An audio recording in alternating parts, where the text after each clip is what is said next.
questions that you might have? Anybody? How many exit doors are there? Is there just one entrance and one exit?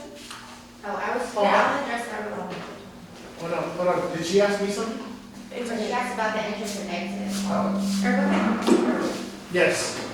So there is one entrance and there is one exit.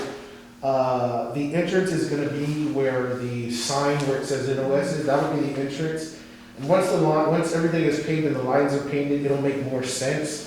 So as you come in, there will also only be one exit, which is on the east side of the building. I think she was, It's just about the actual building, the front door, back door, and. Oh, I'm sorry. Yes. I'm so sorry. Yes, so there's one main entrance. On the very back of the building, there's actually 4 doors. There's 2 garage doors, and then there's 2 doors, like emergency exit doors as well.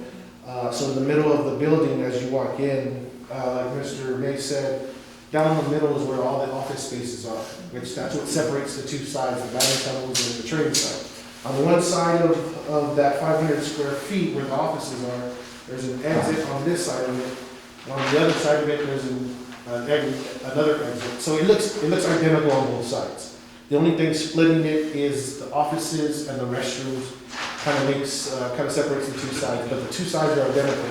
So there are 4 doors in the back of the building. But in the front, there are just the 2 that enter and exit doors. There's 6 doors total, or just? Yes, 4, yes, ma'am, 6 doors total, yes. so it's my understanding that the bulk of the $90,000 is the trenching and the lay down of additional piping.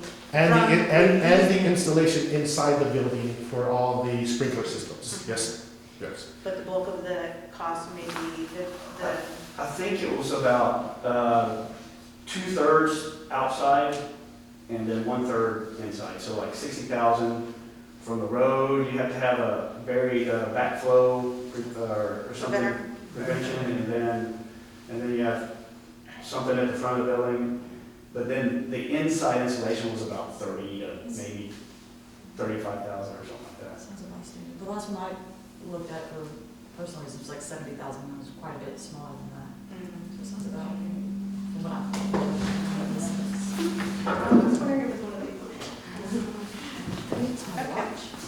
Any additional questions? So in answer to Commissioner Eber's question, there's 4 exit 6. doors in 6. the back. Oh, towards the back, yes, ma'am. There's 4, 2 garage doors, 2 regular doors, just like the one behind. It looks just like this here, 2 doors. And then in the front, there's an enter and there's also an exit. Yes, ma'am. Okay. And in terms of build out on the interior, my guess is because it's a fitness center, it'll probably be an exposed ceiling with So ducting. So no, right now, what it has some insulation foam spray, Right. okay, to be more energy efficient. And we were in the process of getting all of that covered. So nothing will be exposed. It'll be completely covered, just the way these walls, you can't see any insulation. What I mean by exposed ceiling is that there's not going to be any drop down ceilings other than what's in the office space. Is that right? Oh, yes, ma'am, correct. I see what you're asking now, yes, ma'am. It'll just be a completely open space, yes, ma'am. Okay. my first thought is you've got a big structure full of kids, and I'm sorry, say it again. I said, my first thought is, this is a large structure with children, and how accessible are the exits that they can get out if there's no sprinkler system and it's a metal structure? Well, nothing is hindering the exits or exits. Nothing at all. The way I designed it was for that purpose, so that nothing is blocking those. Those are this building or on this table is blocking these doors more than anything would over there. So it's completely, the way I can just walk up to this door, exit and it's identical to that. So nothing is hindering if something like that were to happen. Very easily accessible. But plus it's metal building. Yeah. and not wood structure. Right. So. Yeah, it is a metal building, and anything that would be flammable is completely covered by the metal. And we've also did it with the foam spray that isn't flammable, so it's nothing in there would be exposed or can catch a fire to that nature. But to answer your original question, yes, ma'am, it's very accessible. There's nothing blocking it, nothing will be blocking any of the doors at all.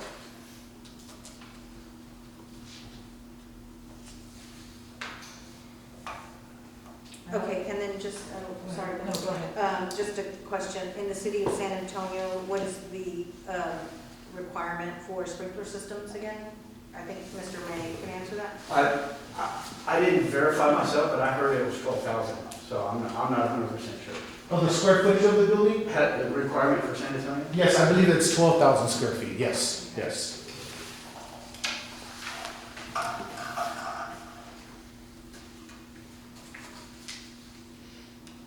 In ours right now, is it, Is that 2,500 right now. 25? Back when the property was being constructed and the Bureau went over all the plans, back then, we were under the 2015 International Building Code, and the requirement was 500 square feet. And now it's 2,500. I'm sorry, for which one? When it was? International Building Code, it says back in 2015, it's 500 square feet. That is adopted by the city of Kirby. Yes, ma'am. Mhm. Yeah. Mhm. But now it's 2,500 square feet with the 2018 International Building Code.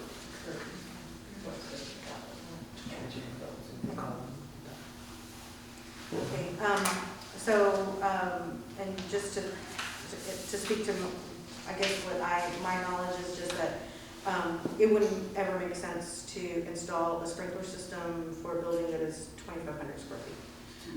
That's too small, and so then, because, we're a smaller municipality, I feel that, there are sometimes adoptions made or amendments made to the codes that exist out in the city of San Antonio, because we are a small town, and because our fire department would be responding to it, which we've got a very well qualified fire department that can respond to emergencies. And my thoughts are that a metal building with a structure that is situated the way it is, great egress to Ben Zingelman, just down the street, not too far away from the fire department, 9,000 square feet, it's a metal building, there's not going to be a lot of flammable components to it. The most flammability we might see would be in the office space, where you would have, sheetrock, paint, etc., additional insulation, etc., for building something like that. So, and my thought is that we are overstepping in terms of requiring a fire sprinkler system that would cost $90,000, and that ratio from building investiture for $90,000 for a 9,000 square foot building, that alone is just out of kilter with reality. I agree. I'd be willing to add Fire extinguishers. Like every, no, like every 30 feet, every 40 feet around the entire building, we would add fire And extinguishers. will there be a fire alarm system? Is there going to be a fire We'll alarm put a system? fire alarm system. Yes. So the fire alarm system would trigger any type of egress requirement. Yes. And they're 1.2 miles away from the fire station, is what it's saying. Yeah. I'll make a motion to approve the variance. A variance to the building code section 150.16, to waive the requirement of the installation of an automatic sprinkler system and 8,947.56 square foot commercial building located at NCV 10596 NIRR 94.99 feet of SIR 2717.68 feet. OTR 1 ARB P 100A land only. otherwise known as 4700 Benz Engelman Road, City of Kirby, Bear County, Texas, 78219. And I would second it, if I'm able to second it. Okay. I know that I'm standing in place of McBee, but I think my vote still counts for that, right? And Mr. McBee had to excuse himself because he lives within the boundaries and very close to the location. Okay. A roll call, please. Commissioner Ebert, Um, your vote for. oh, I make a motion? Yeah, I guess. You're voting in favor She of said aye. your motion. Mhm. Commissioner Baker, Commissioner Hinojosa, Aye. motion passed. Yes, thank you. So then, moving on to 6B, discussion and possible action to schedule a joint meeting with the Economic Development Committee to review, update, and discuss the Kirby Comprehensive Plan. And Mr. McBee is coming back in for this discussion. And It goes to the city council on Thursday. and I have to apologize to the committee because I know I was absent at the EDC, this last EDC meeting, and I was not able to attend due to an illness that my family had. So I apologize for not being able to. I totally understand. Like harebrained that, so. There's a lot of that going on, so it's all right. Okay, so, I think what we want to do is kind of create, maybe a possible meeting. Yeah, come up with a date. So the, Kirby Comprehensive Plan, you know, we had gone over it sometime back and I reviewed it. They gave us, the city gave us the red line of, the changes that we had suggested. And then, I think, we were going to try and discuss it a Go little back over further. the changes we made, let's go back over them and see if there's any additional changes we wanted to make and with, so you can see. And you probably have that in your email, unless you needed a hard copy. Did you need a hard copy of it? So maybe Ms. Cox can arrange for that, red line A copy. red line. Mhm. And then, And y'all tell me when y'all need, because I'm at your mercy. Because I mean, last time, so I will be there, at this point, no I matter would what. think, it'd be after the new year, I think, at this point, Okay. because